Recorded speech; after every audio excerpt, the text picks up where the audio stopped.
پاکستان میں مختلف European countries کی اپوائنٹمنٹس ہیں، وہ کوئی 6 ماہ میں، کوئی 1 سال میں، کوئی 8 ماہ میں، کسی یورپین کنٹریز کی اپوائنٹمنٹ نہیں ملتی۔ اس کی بیسکلی مین ریزن کیا ہے؟ اس کی بیسکلی جو مین ریزن ہے، جو کووڈ کے بعد جو بیک لاگ تھا مختلف ڈیولپ کنٹریز کا، انہوں نے اپنے ویزا پروسیسنگ ٹوٹلی بند کر دی تھی پاکستان کے لیے، تو جس وجہ سے ان کا بیک لاگ اتنا زیادہ بڑھ گیا ہے کہ اس کو ابھی تک اس کے اوپر کنٹرول نہیں کر پا رہے۔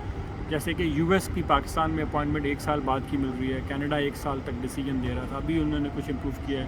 یورپ کے مختلف کنٹریز ہیں جو منیمم 4 اور 6 منتھس تک اس کی اپوائنٹمنٹ ہے۔ یہ بیسکلی مین ریزن ہے۔ آج میں بات کروں گا 2 چیزوں پر، کہ آپ اپنے ڈاکومنٹس کیسے پریپیئر کریں تاکہ آپ کا یورپ کا ویزا ریفیوز نہ ہو، اور سیکنڈلی آپ اپوائنٹمنٹ کے لیے کیا کر سکتے ہیں۔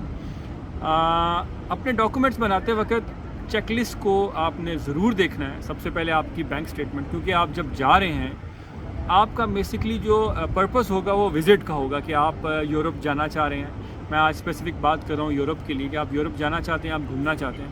پہلے تو آپ ایک پیپر پہ اپنا ٹریول پلان بنائیں گے کہ آپ نے کس کنٹری میں جانا ہے سب سے پہلے، پھر آپ وہاں سے، میں ایگزامپل دے رہا ہوں آپ کو، کہ آپ کا یہ پلان ہے کہ آپ سب سے پہلے آپ اٹلی آنا چاہتے ہیں، میلان، پھر آپ بتائیں گے کہ آپ اٹلی آئیں گے میلان، پھر میلان کے رائٹ سائڈ پہ ویانا ہے، تو آپ اس پہ بتائیں گے کہ آپ ٹرین کے ذریعے 7 آورس کی ٹرین لیں گے اور آپ ویانا جائیں گے، پھر ویانا سے آپ 5 گھنٹے کی ٹرین لیں گے اور آپ پراگ چلے جائیں گے، اور پراگ سے 4 گھنٹے کی ٹرین لے کے آپ یا بس لے کے آپ برلن آئیں گے، اور پھر برلن سے واپس فلائی کریں گے، کیونکہ شنجن ویزا میں آپ ہمیشہ جو آپ کی ارائیول کنٹری ہوگی وہی ہوگی جس نے آپ کو ویزا ایشو کیا تھا۔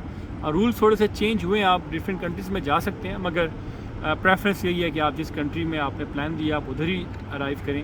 ڈپارچر آپ کسی بھی کنٹری سے، یورپین سے کر سکتے ہیں آپ۔ آپ کا ٹریول پلان ہونا چاہیے، آپ کی بینک سٹیٹمنٹ ہونی چاہیے۔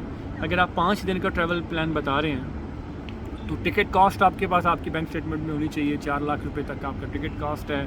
پھر اس کے بعد آپ کی فوڈ ایکسپینس ہے، آپ کا اکوموڈیشن ایکسپینس ہے، ٹریولنگ ایکسپینس ہے۔ آپ کی ایک اچھی معقول بینک سٹیٹمنٹ ہونی چاہیے اور مینٹینڈ ہونی چاہیے۔ ایسا نہیں ہو کہ آپ نے کسی سے ادھار لے کے ڈال دی ہے، یہ فراڈ اب یورپ اور گورے سمجھ گئے ہیں۔ اگلی بات، آپ کے پاس ہوٹل بکنگ ہونی چاہیے، اس کے بعد ٹریول انشورنس ہونی چاہیے، نادرا کی طرف سے ایشو میرج سرٹیفکیٹ ہونا چاہیے، family registration certificate NADRA issue کرتا ہے۔ اگر آپ شادی شدہ ہیں تو نادرا سے میرج سرٹیفکیٹ، آپ کی آئی ڈی کارڈ کی کاپیز، اگر آپ جاب کرتے ہیں تو آپ کا لاسٹ 3 منتھس کی سیلری سلپس، آپ کا جاب لیٹر، سروس لیٹر، اور اگر آپ بزنس کرتے ہیں تو آپ کا business registration documents, NTN، chamber of commerce کی رجسٹریشن ہو آپ کی۔ جتنے زیادہ ڈاکومنٹس ہیں اتنے زیادہ آپ کے ویزا لگنے کے چانسز زیادہ ہوں گے۔ یہ ڈاکومنٹیشنز لازمی ہے، کوشش کریں فیک ڈاکومنٹس کی طرف نہ جائیں۔ اگر آپ ایک دفعہ فیک ڈاکومنٹس میں ویزا ریفیوز ہوگا، شاید آپ کے لیے یورپ کے علاوہ باقی دنیا کی کنٹریز کے بھی راستے بند ہو جائیں گے۔ ہمیشہ لیگل طریقوں کو اڈاپٹ کریں، ڈنکی اور غیر قانونی طریقوں کی طرف بالکل بھی نہ جائیں۔ یقین جانیں غیر قانونی طریقے بہت زیادہ اذیت ناک ہیں۔ ہمیشہ کوشش کریں، دنیا میں کوئی چیز بھی مشکل نہیں ہے، کچھ بھی مشکل نہیں ہے، مگر آپ سب سے پہلے آپ کوشش کریں، پھر اس کے بعد ہوم ورک کریں، کسی اچھے کنسلٹنٹ سے رابطہ کریں تاکہ آپ کی فائل، آپ کا ویزا اچھا پروسیس ہو جائے۔ بہت بہت شکریہ۔